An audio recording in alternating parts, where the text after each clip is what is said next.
tapera kazi nyumba maganika.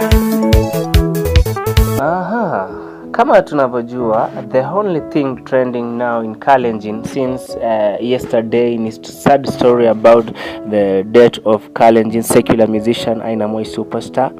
Na swali kuu toka jana limekuwa, je, ni nani ndiye kasababisha? Na siku ya leo watu wengi wamepost nyingi sana wakimlaani mmoja wa wanamuziki. Utakumbuka tu kwamba haya si maneno yangu, ni mambo ya watu kwenye mitandao ya kijamii. Mimi mwenyewe sina evidence ya kutosha, ila mimi ni kukufikishia kile kinachoendelea na kile ambacho watu wanasema. So mwanamuziki ambaye anafahamika kama Torois amelaaniwa na watu sana.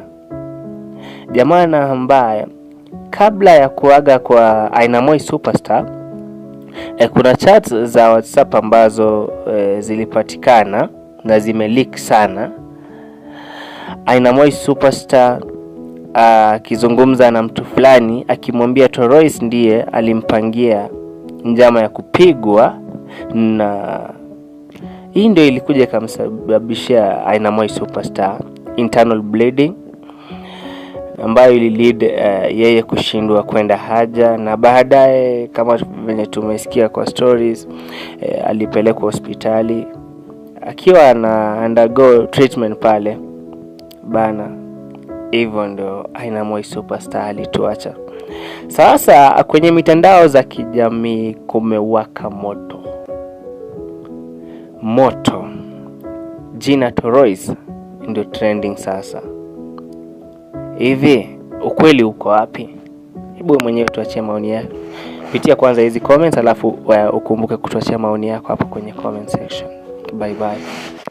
Akina Masimutai Shadiki Taparne Deris Ngali Jelo Kirwani Katwa Maxon Wedi American.